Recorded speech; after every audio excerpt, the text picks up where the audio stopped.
Hello, today we will be learning Parashat Shelach, a very exciting and very famous parsha. I'll be using the Sefaria Tanakh and I'll be doing a screen share in a moment. Parashat Shelach is most famous for the story of the spies in it, and I'll follow mainly the parts outlined in the JSAT curriculum. So you can either pull it up independently or look on my screen while I share the Sukkim. It is in Bamidbar, Perik Yud Gimel. There's also very famous mitzvahs in Parshat Shelach, such as the mitzvah of Chala and the mitzvah of Tzitzit. So let's dive right into it. Vaydaber Hashem al Moshe lemor. Hashem speaks to Moshe saying, Shlach lecha anashim b'yatur et eretz Canaan asher ani noten lebnei Yisrael. Send people to tour. It's funny, the word latur in Hebrew and in English sounds the same, actually has a similar meaning. So v'yatur et eretz Canaan asher ani noten lebnei Yisrael. Ish echad lemate avotav tishlachu kol nasi b'hem. Send one person per tribe to go and scout out the land. And Rashi points out that it says shlach lecha anashim, send men for yourself. Hashem did not want them to send spies, but he said, if you think you should send spies, then do it. But he was not really excited about that idea to begin with. Hashem sends them from, Moshe sends them by the command of God from the desert of Paran. Kulam anashim, every person is distinguished. Rashi b'nei Yisrael hema, they are the leaders of b'nei Yisrael, and then it goes through their names. Reuven, Shamuel, and Ben Zakur. They may not look familiar, these names, except for two. Matei Shimon Shaphat ben Chori, Matei Yehuda, Kalev ben Yefuneh. Kalev ben Yefuneh was married actually to Miriam, to Aaron, Moshe and Aaron's sister. So Matei Yehuda, Kalev ben Yefuneh. Matei Yisachar Yigal ben Yosef, Matei Ephraim, Hoshea bin Nun. Hoshea bin Nun will soon see his name changing to Yehoshua. Then you have the name of Binyamin, Zvulun, Yosef, Dan, Asher, Naphtali, Gad, Eile Shemot HaAnashim Asher Shalach Moshe Latur et Haaretz, Vayikra Moshe leHoshea bin Nun Yehoshua. Moshe changes the name of Hoshea bin Nun famously to Yehoshua. And Rashi explains Yehoshua means God should save you from what's about to happen. Vayishlach otam Moshe latur et eretz Canaan. Moshe sends them to tour the land of Canaan. He sends them to tour the land of Canaan. Vayomer aleim alu ze b'negev v'alitem et har. Go through the desert and go through the mountain. I'm just going to quickly show what that looks like. There you go. Map of Israel. So they're coming from the Negev. Negev in Hebrew means south. Here, let's get even a satellite image. So Bnei Yisrael are coming from Midbar Paran, from here in the south. And he tells them, Alu ze b'negev, go through the Negev, and then go through the mountain. If you look at the satellite, the entire area of Yehuda, the Judean area, is all a mountain. So he says, Alu ze b'negev, come up from, they're coming from here, come up from the south, and go through the mountain. V'alitem et har, meaning go see the har being Jerusalem. And now he gives them a few parameters of what they should be looking for. Pasuk Yechet, Uritem et haaretz mahi betayam ha'ama yoshev aleha. Look at the land, look at the people. Hachazak hu harafeh. Are they strong? Are they weak? Hame'atu imrav. Are they many or are they few? Uma haaretz asher hu yoshev ba. What kind of land are they sitting in? Atovahi imra, good or bad. What are the cities they are in? Are they in camps or in fortified cities? Which are they in? Camps that are in the open field, or are they in fortified cities? What kind of land is it? Hashminahi imraza. Is it a very fat land, a land that's very easy to grow things in? Imraza, or is it really dull? Hayesh ba'etz imayim. Does it have trees? Does it not have trees? Rashi says that's talking about, see if it has someone who's righteous who can defend it with their mitzvahs. You should be strong and take from the fruits of the land. This is the time when the grapes are ripe, which is in the summer. They come and they tour the land all the way from the bottom to the top till Levo Chamat. They go up in the Negev, Vayavo ad Chevron. they go in the Negev, and the first place they stop at is Hebron. You see there, Hebron, it's in the Har. And Rashi points out, it says, Vayavo ad Hebron. He came only to Hebron. It says it in singular. So Rashi says that's talking about Kalev ben Yefuneh. He went by himself to pray in Marat HaMachpelah on the kever of Avraham, Yitzchak, and Yaakov. And it says that later on, he got the land of Hebron as a reward. So he comes to Hebron, V'shamachiman, Shishai, V'talmai, Lidei Ha'anak, some giants were there. The Hebron, Sheva Shanim Nivneta Lifnei Tzoan Mitzrayim. Hebron was built 7 years before Tzoan in Egypt. Rashi points out that Hebron was considered one of the more arid and hard to farm areas in Israel, and yet, meaning it's like one of the worst places in Israel in terms of agriculture, and yet it is better than the best place in Egypt. So it's a way of saying that the worst place in Israel is better than the best place in Egypt. They came to the not waterfall, but more of like a valley of Eshkol. They cut from there a piece of a grapevine with a cluster of grapes. The grapes were so big that they needed 2 people to carry the pole with the grapes, and from the pomegranates and from the figs. They called it Eshkol Aludota Eshkol Asher Kartu Misham Bnei Israel, because they called it Nachal Eshkol. Eshkol means cluster of grapes, and because they got a cluster of grapes from there, that is what they named the place. They come back from the land after 40 days. You can see them coming back. Here are different pictures of the spies coming back. Here's the big grape cluster and the figs and the pomegranates. They come back carrying all these delicious fruits, and they come to Moshe and to Bnei Israel carrying the fruits of the land. After 40 days of walking, they come to Moshe and Aaron, to all of Bnei Israel, El Midbar Paran Kadesha, to Midbar Paran, they tell them what they saw, and they show them the fruit of the land. They tell Moshe, Banu el haaretz asher shlachtanu, we came to the land that you sent us. V'gam zavat chalav udvashi v'zeh, and it is also dripping with milk and honey, and this is its fruit. Ephes, however, and the Ramban Nachmanides says that this was the biggest sin, saying this word. Ephes ki az ha'ama yoshev ba'aretz. However, they said however, meaning there's no way to get around the following. That's where they really sinned. Ephes ki az ha'ama yoshev ba'aretz. The people living in the land who are there are very strong. The ha'arim betzurot gedolot meod, and the cities are fortified very big.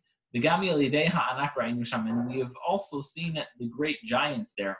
The Amalekite is sitting in the Negev, and Rashi points out that they were doing this to scare Bnei Israel, because they knew that the one thing that scares Bnei Israel is Amalek, because that was their first fight.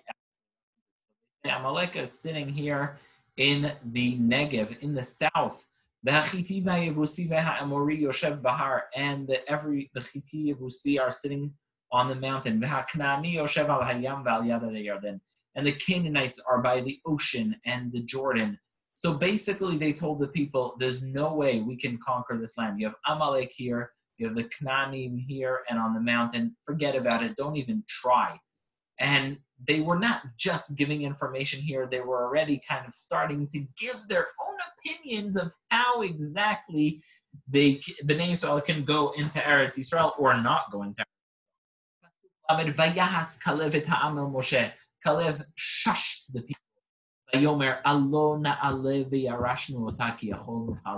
We will go up and we will conquer it because we can do it. He disagreed with their discouragement.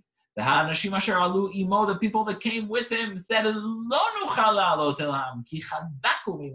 We will not be able to go up to this country. The people are stronger than us.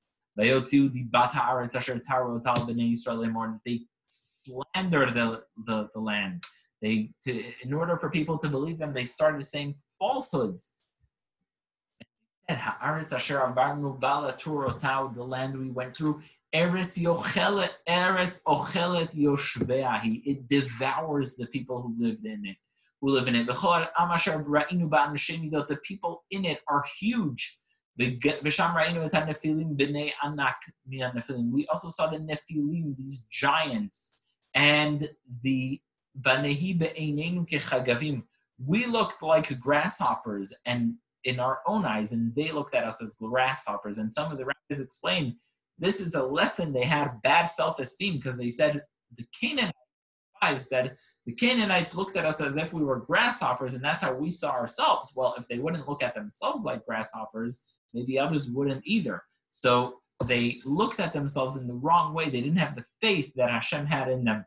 And here comes something that happened on the night of Tisha B'Av. On the night of Tisha B'Av, all of Bnei Yisrael come and they start sobbing and weeping and crying to Moshe. Everyone starts crying. Everyone said to Moshe and Aaron, we wish we would have died in Mitzrayim, O Bamidbar in Egypt or in the desert. Why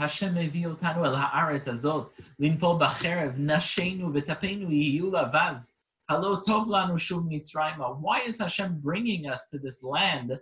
Our women and children will be devoured, and we'd rather go back to Egypt. And here they actually take action. They say to each other, let's appoint someone instead of Moshe, and let's return to Egypt. And Moshe, once again, Moshe and Aaron fall on their faces in front of all of Bnei Israel.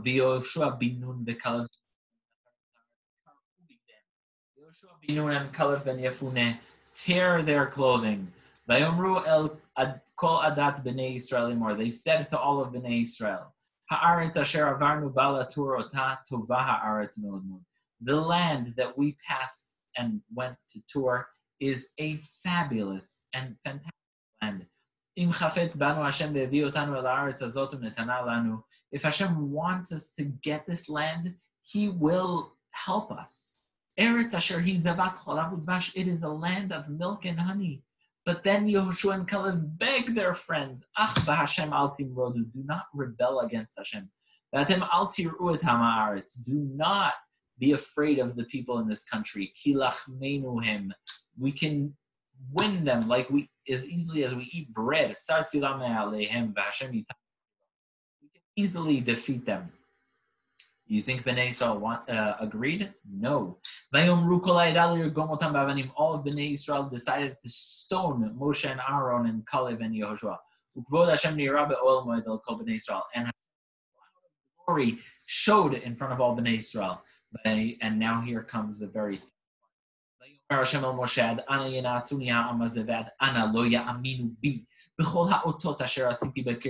when will these people not believe in me and start saying bad things about me? Hashem tells Moshe, listen, let me give a plague that will destroy them. I will turn you into a huge nation. And here Moshe decides to argue back in favor of Bnei Yisrael. Vayomer Moshe el Hashem. If Mitzrayim here, that you had brought up this people from Egypt, and then they died in the desert, and they said about the people living in the land, and they hear that Hashem, you are among this people.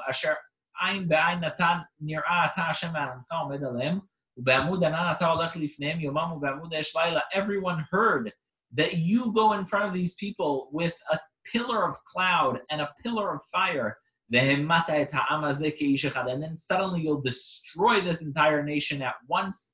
The people who heard your glory, who heard about the miracles of Hashem, are going to say when they hear that He destroyed all of Bnei Israel in the desert, it's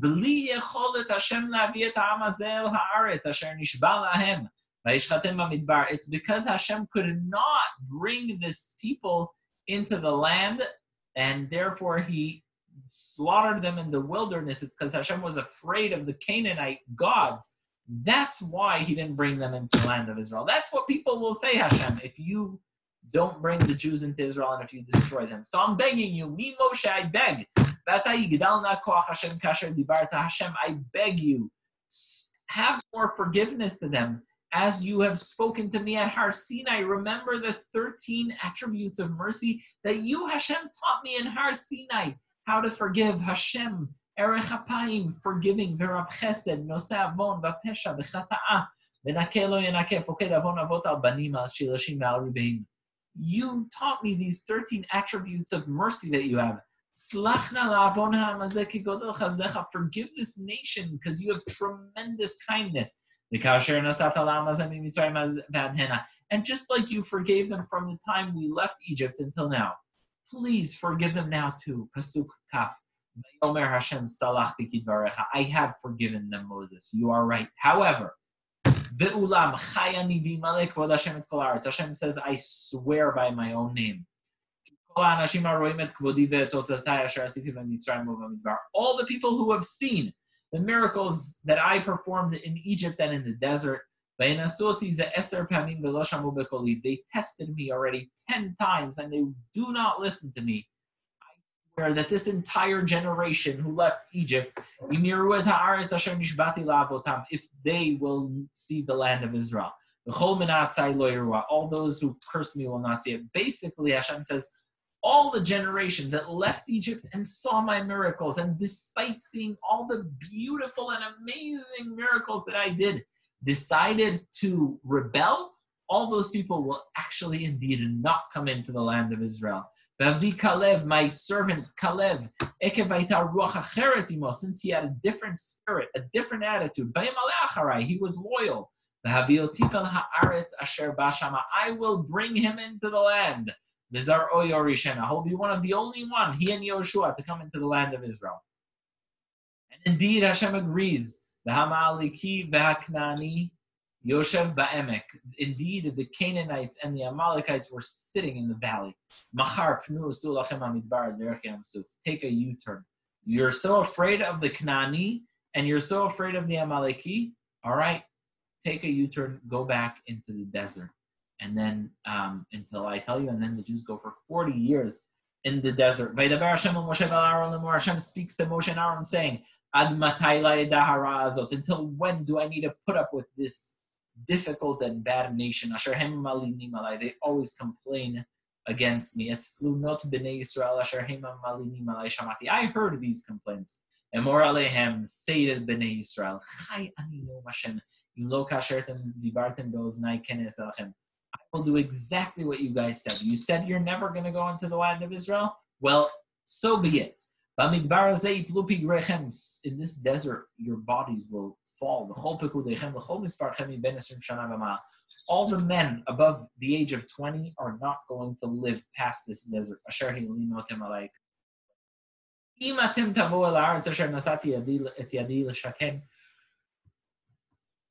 If you at all ever go into the land that I swore to bring you into. Rather, only Kalev ben Yefuneh and Yehoshua bin Nun. And you know who else is going to go into the land? Your children that you said, you said, oh, our children are going to go to Israel and the Canaanites are going to destroy them. Well, no, actually, those children are going to go into the land of Israel. But they will know the land that you have rejected. You will fall in this wilderness. Your children are going to roam in the wilderness for 40 years. In the desert. You went to the land of Israel for 40 days. The spies walked through Israel for 40 days. Well, for 40 years, you're going to walk in the desert. In the number of days that you toured the land, that is the number of years that you will be now wandering in the desert. 40 years, and you will see what happens when you rebel. I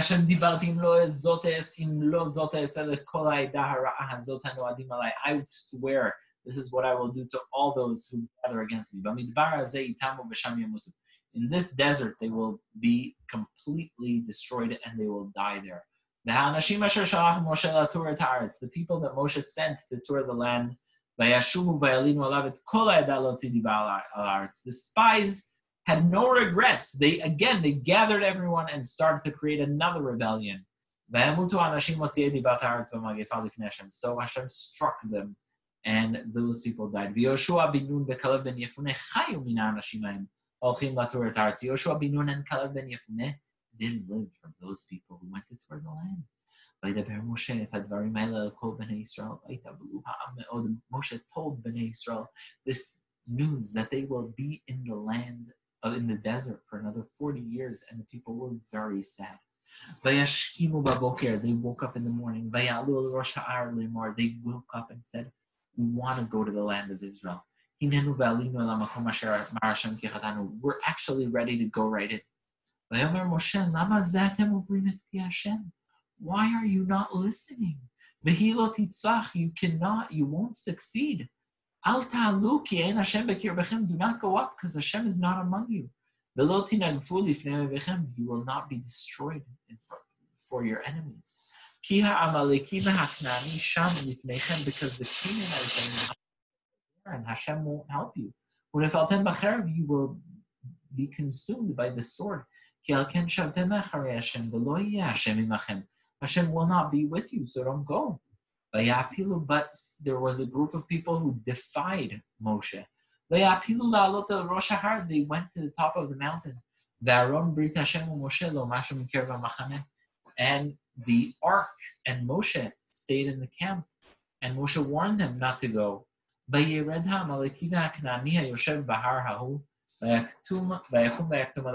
Amaleki and the Canaanites came and destroyed them. I know you're sad, and I know you're mourning, and I know you think you're never going to see the land of Israel. And I'm giving you hope, because I'm giving you a mitzvah that's going to apply once you come into Eretz Yisrael. That is the mitzvah of separating challah, which so many of you know about. That is a mitzvah to give. When you make a large amount of dough, you give some to the kohen. So that's the next mitzvah. It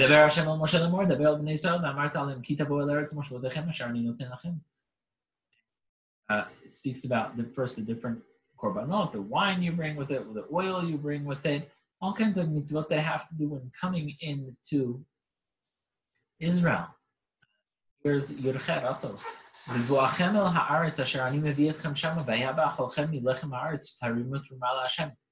When you're going to eat the bread of the beautiful land of Israel, you will give some to Hashem, and by that, Hashem means you'll give it a donation to the Kohen. You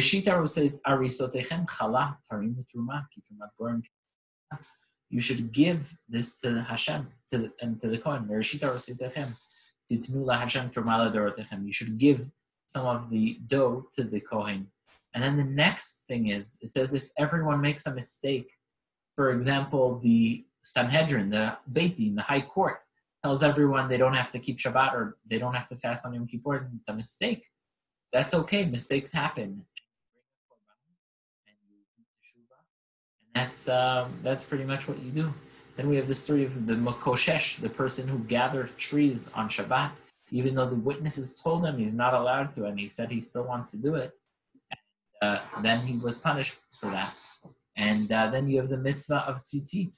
If you have a four-cornered garment, you must have strings tied on the corner. We say it twice a day in Shmona in the Shema in the morning and in the evening. That's a tzitzit. And back in the days, and actually a lot of people do it today, of Moshe, they used Shelach. They used a very special snail that lives in the ocean to produce this beautiful blue. The idea is that the tzitzit remind us of the mitzvot.